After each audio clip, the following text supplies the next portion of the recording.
I, as a speaker for SMA Kota Mojokerto, as the propositions of the House, are very proud to regret with the motion that is stated as this House regrets the massive involvement of AI in the professional workplace. I repeat, for example, with recruitment, for decision making, for management, and other stuff.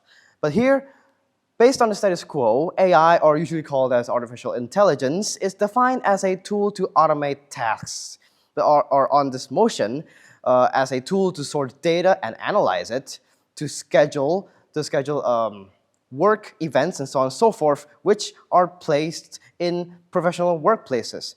And again, to be just a tool.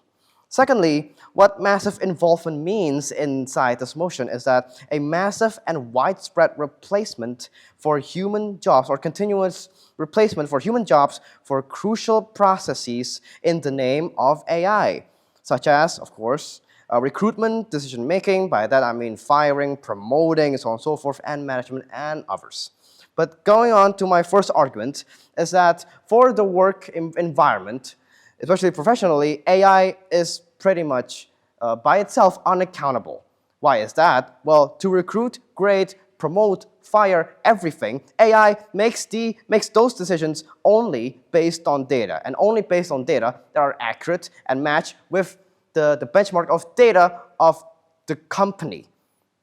What does that mean is that here, AI can only filter, choose, and the one that is getting recruited with the use of the data of such, of course, but also without any consideration and or any discussion from the corporation or company. The thing is, AI is biased by the entry data of the recruiter, as I would say, and the recruiter only. What this means is that AI could not judge, per se, could not evaluate, or even really justify personalities and characteristics of each new employee. So if there are employees that has behavioral problems and psychological problems as well, the AI could not be called as responsible of the effects with it, if ever.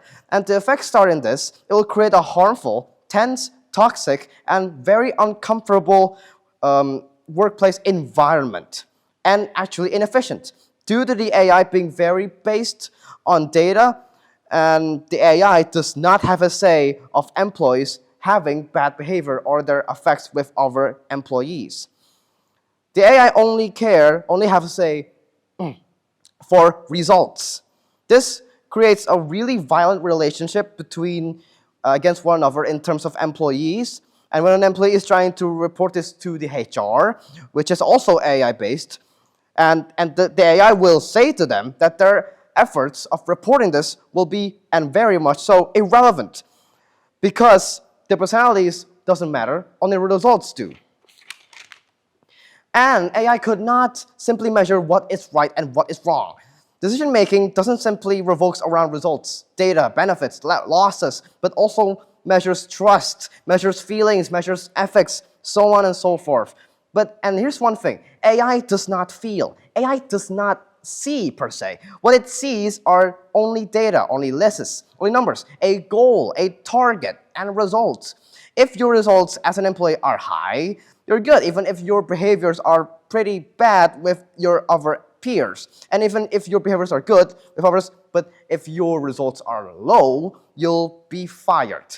It's as simple as that.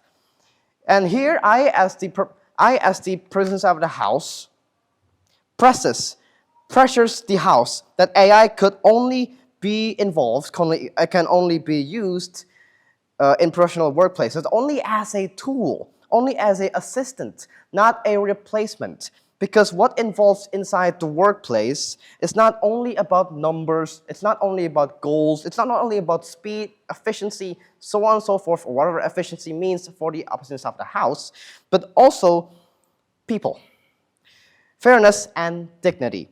Without these three core elements, efficiency will be meaningless. And that's all there is of it. And so I, as the President of the House, the Speaker of SMAN Kota Mojokerto, are very proud to propose. Thank you so very much.